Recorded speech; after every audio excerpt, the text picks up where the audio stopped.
इस 20 साल के लड़के को एक ऐसी जेल में लाया जाता है जहां कानून नहीं, सिर्फ ताकत की बोली चलती है, जहां हर कैदी खून से अपनी पहचान बनाता है। जेल के अंदर आते ही सब कैदी उसकी जान के दुश्मन बन जाते हैं, लेकिन उन बेचारों को क्या पता था कि जिस लड़के से वो पंगा ले रहे हैं वो असल में उन सब का बाप होता है। तो कहानी की शुरुआत में हमें कुछ कैदियों से भरी एक वैन दिखाई जाती है जो कि कैदियों को लेकर सीधा चीन की एक जेल में एंटर मारती है। इस जेल में कोई आम कैदी नहीं रहते, बल्कि ऐसे ऐसे कैदी रहते हैं जो सबसे खतरनाक क्रिमिनल्स होते हैं। जो कोई भी उनके सामने कमजोर दिखता या उनकी बात नहीं मानता वो उसे सीधा जान से मार दिया करते। और आज भी कुछ कैदी इस जेल में लाए जाते हैं, जिनमें से एक 20 साल का कम उम्र कैदी रिकी भी शामिल होता है। उसे इस जेल में इसलिए लाया गया था क्योंकि उसने एक आदमी को बेरहमी से उसका सर खोलकर मार डाला था। रिकी को यहाँ इस जेल में पूरे 10 साल की सजा सुनाई गई थी, लेकिन इस जेल में एक साल भी मानो जैसे हजारों साल के बराबर होता। जैसे ही रिकी मेटल डिटेक्टर से गुजरता है वहाँ लाल बत्ती जलना शुरू कर देती है, जिसे देखकर गार्ड्स उसे रोककर तुरंत उसकी चेकिंग करने लगते हैं। लेकिन यहाँ चेक करने के बाद भी उन्हें रिकी के पास से कुछ भी नहीं मिलता, और यहाँ मेटल डिटेक्टर अभी भी बार बार दिखा रहा था कि उसके पास कुछ तो लोहे का सामान मौजूद है। इसलिए वो गार्ड्स उसे एक एक्सरे मशीन के पास लेकर जाते हैं। जब मशीन चालू होती है तो हम देखते हैं कि रिकी की छाती में पूरी 5 गोली फंसी होती है। यह सब देखकर वहाँ खड़े गार्ड्स हैरान रह जाते हैं कि आखिर कोई इंसान ऐसे कैसे अपने शरीर में इतनी सारी गोलियां लेकर भी सही सलामत खड़ा रह सकता। वहाँ गार्ड रिकी से कहता है कि तुमने इन गोलियों को अपने शरीर से निकलवाया क्यों नहीं। आगे से रिकी उन्हें बताता है कि ये गोलियां मेरे शरीर के लिए एक पावर, इसलिए मैंने इन्हें नहीं निकाला। फिर हमें दिखाया जाता है कि यह जेल दरअसल पूरे 4 अलग अलग हिस्सों में बंटी हुई है और हर ब्लॉक पर एक खतरनाक कैदी का आतंक होता है। ये चारों अपने अपने ब्लॉक्स के शहंशाह होते हैं, जो चाहे करते हैं, जिसे मन किया सजा देते हैं। हर ब्लॉक का लीडर अपने इलाके में किसी को सांस तक अपनी मर्जी के बिना लेने नहीं देता, और जेल का हर एक कोना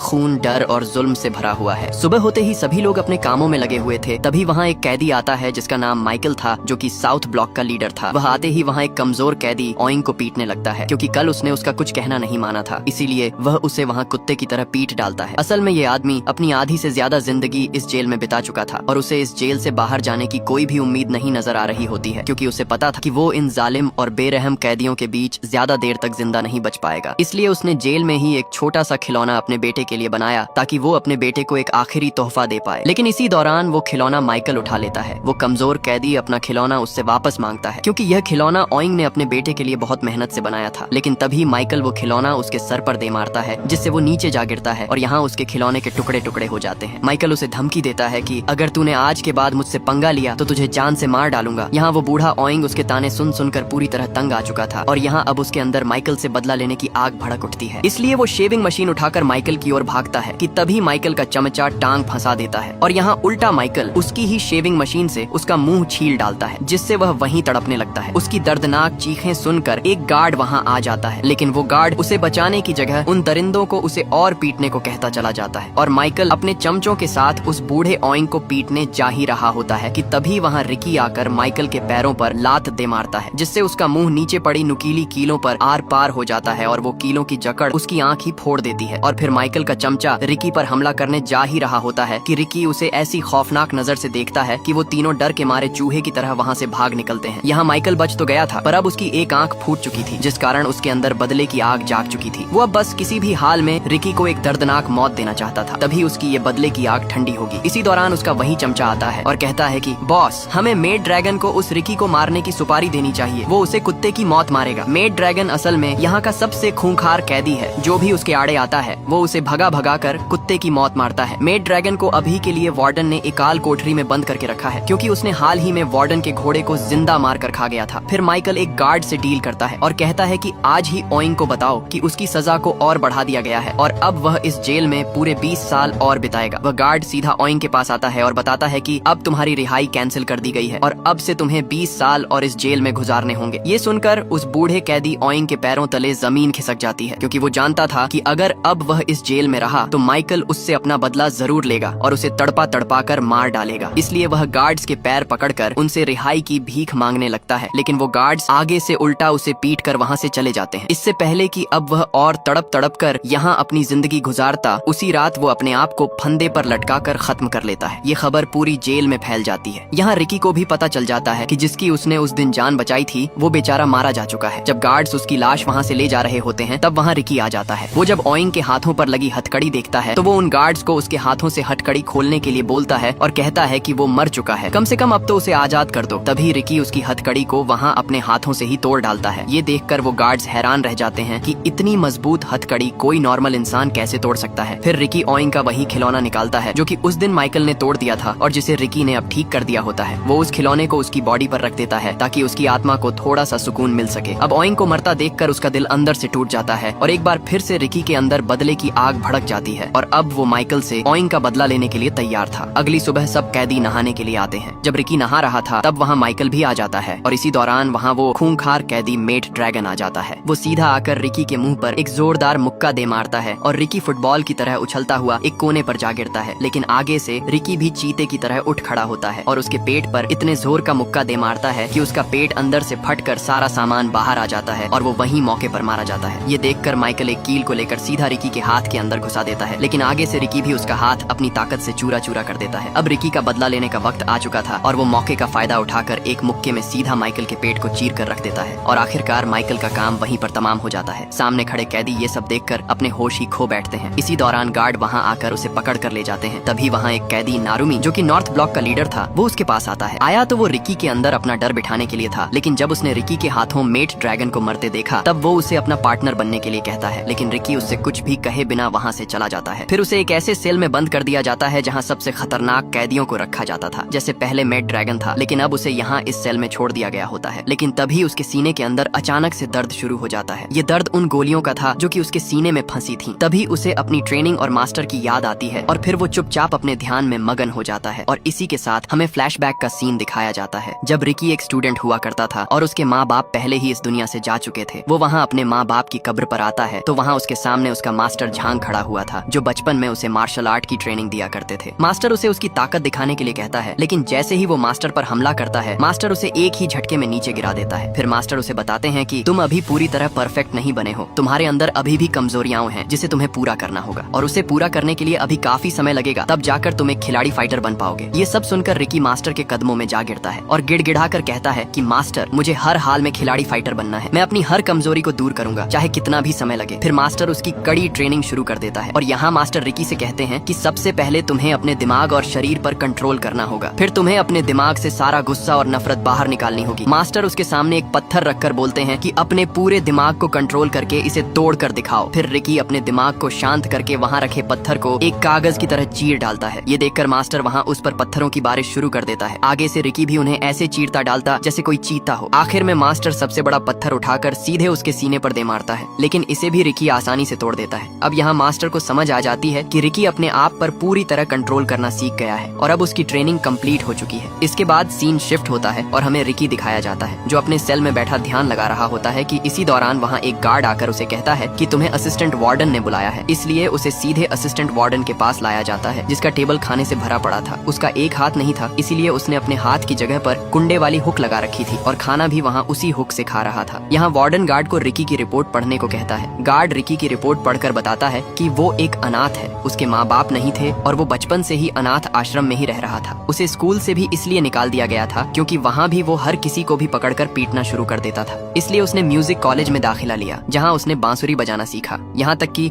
उसने अपनी कम उम्र में ही एक गैंग के साथ मिलकर एक आदमी की सर फोड़कर जान ले ली थी, इसलिए उसे यहाँ इस जेल में लाया गया। ये सुनकर वार्डन उसके पास आकर पूछताछ करने लगता है कि तुम्हारे सीने में ये 5 गोलियां आखिर आई कैसे, लेकिन रिकी मुस्कुराते हुए उस वार्डन को कोई भी जवाब नहीं देता। इसीलिए वार्डन उसे एक तस्वीर दिखाता है जो रिकी की दोस्त की थी। रिकी जब उसे लेने के लिए अपना हाथ आगे बढ़ाता है तभी असिस्टेंट वार्डन उसके हाथ पर अपनी वो कुंडे वाली हुक घोंप देता है और लगातार उस पर मुक्कों की बारिश कर देता है। वार्डन उसका मुंह खुलवाने की बहुत कोशिश करता है, लेकिन आगे से रिकी उसके मुंह पर अपना खून थूक देता है। इससे गुस्से में आकर वार्डन उसकी तस्वीर को मरोड़ डालता है, जिसे देखकर रिकी का खून खौल उठता है और फिर उसने वहीं पर टेबल के 2 टुकड़े कर दिए। ये देखकर वार्डन बिल्ली की तरह एक कोने में जा छुपा। रिकी उसका मुंह तोड़ने ही वाला था, लेकिन उसने अपने गुस्से को काबू किया और वहाँ से चुपचाप चला गया। रात को रिकी अपने सेल में बैठकर उस तस्वीर को देखकर बहुत दुखी होता है, क्योंकि ये तस्वीर उसकी दोस्त मेको की थी, जो पहले दोनों हर दिन अपनी जिंदगी हंसी खुशी गुजारते थे, लेकिन जेल आते ही उसकी जिंदगी एक गली के कुत्ते की तरह होती जा रही थी। वो मेको को याद करते हुए वही बांसुरी बजाता है जो वो उसके साथ बैठकर बजाता था, लेकिन तभी एक गार्ड आकर उसे बांसुरी बजाने से मना करता है और कहता है कि अगर दोबारा तूने बांसुरी बजाई तो मैं तेरी बजा दूंगा। अगले दिन जब माइकल का चमचा अपने सेल से बाहर आया तब उसके पीछे कुछ कैदी पड़ जाते हैं, क्योंकि उसी की वजह से ओइंग अपनी जान से हाथ धो बैठा। अब ये सब उससे ओइंग का बदला लेना चाहते थे। वो उसे एक धारदार तलवार से काटने ही वाले थे, लेकिन तभी वहाँ वही कैदी नारुमी आता है। वो उन्हें उसे मारने से मना करता है, क्योंकि अगर उसे मार दिया गया तो तुम सबकी सजा और बढ़ा चढ़ा दी जाएगी, यहाँ तक कि उन्हें सजाए मौत भी हो सकती है।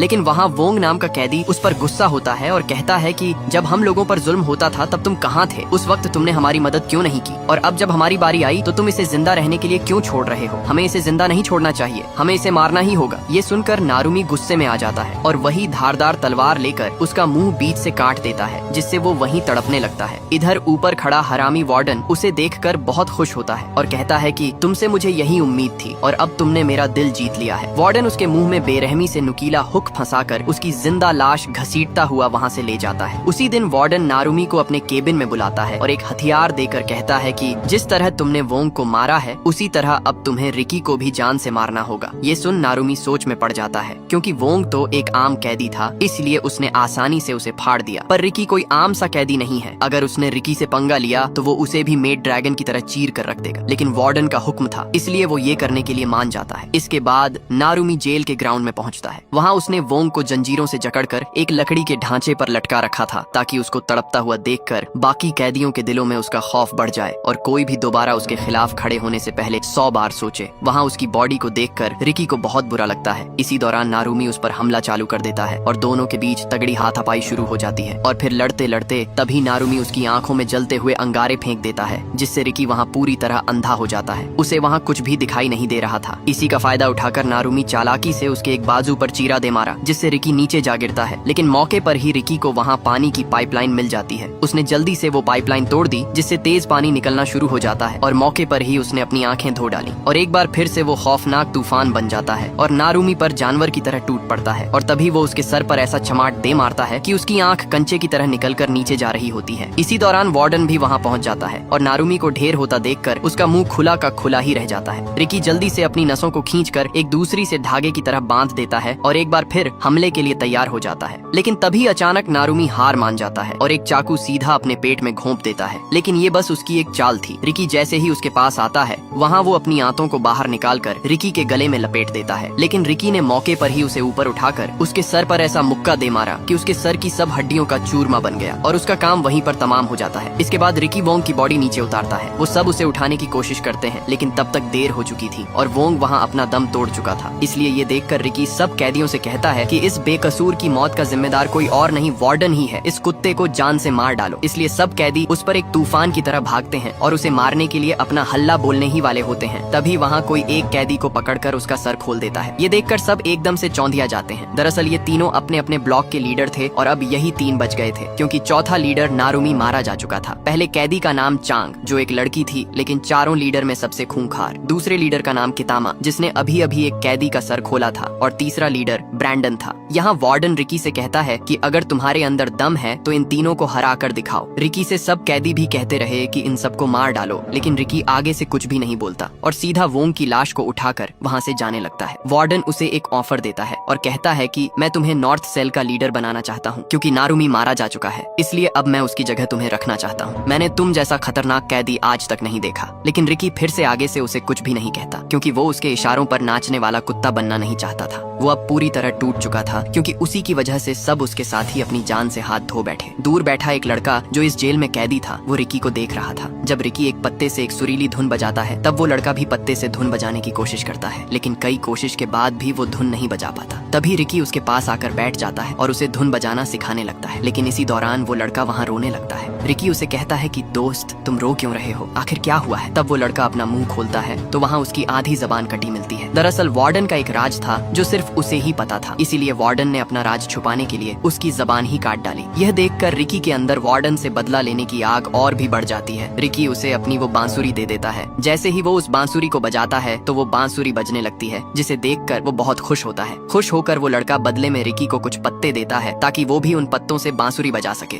लेकिन जब रिकी उन पत्तों को ध्यान से देखता है तो वो हैरान पड़ जाता है, क्योंकि असल में वो पत्ते ड्रग्स बनाने के इस्तेमाल में आते हैं और हकीकत में सब ब्लॉक के लीडर इन पत्तों को बेचकर काफी तगड़ा माल छाप रहे थे। रिकी उससे पूछता है कि ये पत्ते तुम्हें कहाँ मिले? वो उसे बताता है कि मैंने ये पत्ते वेस्ट ब्लॉक से लिए थे। इधर वही लड़की उन्हें ऊपर से छुप कर देख रही थी, क्योंकि वही थी वेस्ट ब्लॉक की लीडर जो सबको ये पत्ते बेचती थी। वो लड़की तुरंत बाकी के लीडर्स के पास जाती है और उन्हें सब कुछ बताती है कि हमारा पोल खुल चुका है, क्योंकि उस लड़के ने उन पत्तों के बारे में रिकी को बता दिया है। इसलिए वो उस लड़के को अपने पास बुलाती है और वहाँ एक लीडर उसे एक चाकू देकर कहता है कि तुम्हें आज रात रिकी का काम तमाम करना पड़ेगा, नहीं तो कल सुबह तुम जिंदा नहीं उठ पाओगे। लेकिन लेकिन आगे से वो लड़का उन्हें साफ मना कर देता है। तो वो लीडर गुस्से में आकर उसे बेरहमी से खाल नोचकर जान से मार डालती है। उसने उसकी लाश जेल के बीचों बीच रख दी और सब कैदी उसकी लाश देखकर बहुत डरे हुए लग रहे थे। जब रिकी को ये पता चलता है तो वो सीधा उसकी लाश के पास आता है। वहाँ उन जालिम लोगों ने उसकी बॉडी का कीमा बना दिया था। जैसे ही वो लाश के पास आता है, रिकी को वही बांसुरी मिलती है जो उसने उस दिन उस लड़के को दी थी। अपने साथी को मरता देखकर रिकी का खून खौल उठता है। यहाँ वार्डन को भी लड़की के काले कारनामों का पता चल गया था, जिस वजह से वो उससे बहुत गुस्सा होता है। दूसरी तरफ रिकी ने उन पौधों का पूरा बगीचा ही जलाकर राख कर दिया। वो लड़की वहाँ भागती हुई आती है, लेकिन तब तक बहुत देर हो चुकी थी। रिकी गुस्से में कहता है कि जिस तरह तुमने मेरे दोस्त को मारा है, माँ कसम मैं भी तुम्हें उसी तरह तड़पा तड़पा कर मारूंगा। उनके बीच लड़ाई शुरू होने ही वाली थी कि तभी वो लड़की बिजली की तरह दौड़ती है और उसे ऐसा मुक्का मारती है कि वो सीधा दीवार में जा भेजता है। उधर जब जेल के सब कैदियों को पता चलता है कि आग पूरी तरह फैल रही है, तो सब इस अफरा अफरी में मौके का फायदा उठाते हैं और आजादी के लिए बाहर भागने लगते हैं, क्योंकि उनके पास यही एक आखिरी मौका था। दूसरी तरफ वार्डन को सब पता चल जाता है और वो सभी गार्ड पर बहुत गुस्सा होता है। लेकिन तभी एक गार्ड आकर बताता है कि सीनियर वार्डन कल यहाँ आ रहा है। ये सुनकर असिस्टेंट वार्डन के होश उड़ जाते हैं, क्योंकि अगर वो आया तो कैदियों के साथ साथ उसकी भी कुत्ते की तरह पिटाई होने वाली थी। यहाँ रिकी भी अपनी हिम्मत हारने लगता है, लेकिन तभी उसे अपने मास्टर की बात याद आती है। मास्टर ने कहा था कि जब लगे कि तुम हारने वाले हो तो दुश्मन को अपनी असली ताकत का एहसास मत होने दो, बल्कि उसे यकीन दिलाओ कि तुमने हार मान ली है, जिससे वो ठंडा पड़ जाएगा और तब तुम अपनी पूरी ताकत जमा करके हमला करना। रिकी भी वैसा ही करता है और फिर से हमले के लिए खड़ा हो जाता है। लेकिन तभी दूसरा लीडर ब्रैंडन भी वहाँ आ जाता है और रस्सी और कीलों से रिकी पर हमला करता है। उसके पास रस्सी फेंकने की एक खतरनाक तकनीक थी और रस्सियों के कोने पर उसने नुकीली कीलें बांध रखी थी, जो कि बॉडी के आर पार हो जाती थी। फिर वो एक के बाद एक हमला कर करके रिकी की बॉडी को उन कीलों से सील कर जकड़ लेता है। इसी दौरान तीसरा लीडर कितामा भी वहाँ आता है और उसे पकड़ लेता है। वो उसे मारने ही वाला था कि तभी अलार्म बजने लगता है और सबको सेल्स में जाने को कहा जाता है, और जो नहीं सुनेगा उसे गोलियों से भून कर रख दिया जाएगा। कितामा उनकी नहीं सुनता, वो बस रिकी से अपना बदला लेना चाहता था, इसलिए गार्ड्स उस पर गोलियों की बरसात कर देते हैं और फिर सब वहाँ से भाग निकलते हैं। कितामा रिकी को एक सेल में ले आता है, जहाँ सेल के अंदर आते ही उसका दरवाजा अपने आप बंद हो जाता है और दोनों तरफ से सीमेंट सेल के अंदर भरना शुरू हो जाता है और दोनों पत्थर बनकर मरने वाले थे। दरअसल ये वार्डन की ही एक चाल थी। वो किसी भी हाल में रिकी को खत्म करना चाहता था, लेकिन रिकी मौके पर दरवाजे को एक झटके में तोड़कर कितामा को भी बाहर निकाल लेता है। वार्डन पूरी तरह हैरान रह जाता है कि रिकी ने अपने दुश्मन की ही मदद की। उसे उससे ये उम्मीद नहीं थी। रिकी वहाँ खड़ा ही था कि कितामा और सीमेंट के वजन की वजह से वो दोनों नीचे गिरकर बेहोश हो गए। असिस्टेंट वार्डन अपने गार्ड्स को बोलता है कि सीनियर वार्डन कल आ रहा है और जेल में जो कुछ भी हुआ उसके सारे सबूत मिटा दो। मैं वार्डन के जाने के बाद रिकी को खुद सबक सिखाऊंगा। अगले दिन सब वार्डन के आने का वेट करते हैं। कई घंटे के इंतजार के बाद भी उन्हें वार्डन का कोई नामो निशान तक नहीं मिला और फिर सब थक कर वहीं सो जाते हैं कि तभी वो दूर से वार्डन की कार आती देखते हैं, जिसे देखकर सब वहाँ चौकन्ने हो जाते हैं। वार्डन के साथ उसका बदसूरत बेटा भी था। आते ही असिस्टेंट वार्डन सीनियर वार्डन जून सांग को बताता है कि कल रिकी नाम के एक कैदी ने गुस्से में हमारे सारे नशे की खेती में आग लगा दी। ये सुनकर वार्डन उस पर बहुत गुस्सा होता है। उसके बाद असिस्टेंट वार्डन उसे रिकी के पास लाता है, जहाँ रिकी एक सेल में बंद था और उसकी पूरी बॉडी सीमेंट से जकड़ी हुई थी। लेकिन तभी रिकी ने अपनी बॉडी से सारा सीमेंट की परत को तोड़ फेंका और मौके पर ही उसने वार्डन की गुद्दी दबोच ली। लेकिन इससे पहले कि वो उसे वहाँ जान से मारता, कि इतने में वहाँ पीछे से दीवार तोड़ता हुआ कितामा उस पर हमला कर देता है। कितामा उसके हाथों को सेल की मोटी सलाखों में जकड़ देता है और फिर उस पर लगातार मुक्कों की बारिश कर देता है। एक के बाद एक मुक्का रिकी की कमर की ऐसी की तैसी कर देता है। उस दिन उसने कितामा की जान बचाई, पर कितामा तो उस पर बिल्कुल रहम नहीं खाता है। तभी उसने अपनी पावर दिखाई और उसने कितामा के मुंह पर एक ऐसा मुक्का मारा कि उसका गला फट कर बाहर आ गया। फिर रिकी ने उसके हाथ पर ऐसा वार किया कि उसका आधा हाथ ही चीर जाता है और कितामा वहीं पर ढेर हो जाता है। ये देखकर वार्डन ने सेल के ऊपर की हाइड्रोलिक प्रेस चालू कर दी, जिसे रिकी रोकने की बहुत कोशिश करता है कि तभी वार्डन उसे एक 440 वोल्ट का जोरदार झटका दे मारता है, जिससे झिलमिलाकर रिकी नीचे गिर पड़ता है। वो हाइड्रोलिक प्रेस उसका कीमा बनाने ही वाली होती है कि तभी अचानक वो प्रेस ऊपर जाने लगती है। तब हमारे सामने कितामा आता है, जिसने उस हाइड्रोलिक प्रेस को रोके रखा था। असल में कितामा के दिल में रिकी के लिए रहम आ गया था, क्योंकि उसने भी पहले उसकी जान बचाई थी। रिकी तुरंत चीते की तरह सलाखें तोड़ बाहर निकल आता है। फिर वो कितामा की भी बाहर आने में मदद करने की कोशिश करता है, लेकिन कितामा में अब जान नहीं बची थी। यहाँ कितामा अपनी हिम्मत हार जाता है और वो हाइड्रोलिक प्रेस उसे वहीं छपटा देती है जैसे कोई पापड़ हो। मरते वक्त कितामा से उधर एक फोटो बाहर आती है, जिसमें उसकी माँ और उसकी फोटो थी, जिसे देख रिकी उन दोनों वार्डन पर अपना गुस्सा निकालता है कि तभी वार्डन एक बटन और दबा देता है, जिससे रिकी बेचारा एक काल कोठरी में जा गिरता है। फिर सीन शिफ्ट होता है और हमें दिखाया जाता है कि उसकी गर्लफ्रेंड मेको एक दिन रात को लाइब्रेरी से घर की ओर वापस जा रही होती है कि इसी दौरान उसे कुछ बदमाश लोग दिखाई देते हैं जो कि गलत काम कर रहे होते। ये देख मेको पुलिस स्टेशन की ओर जा ही रही होती है कि एक बदमाश मेको को पकड़ लेता है और फिर अपने साथ अपने अड्डे पर ले जाते हैं और अपने बॉस को उस लड़की के बारे में बताते हैं कि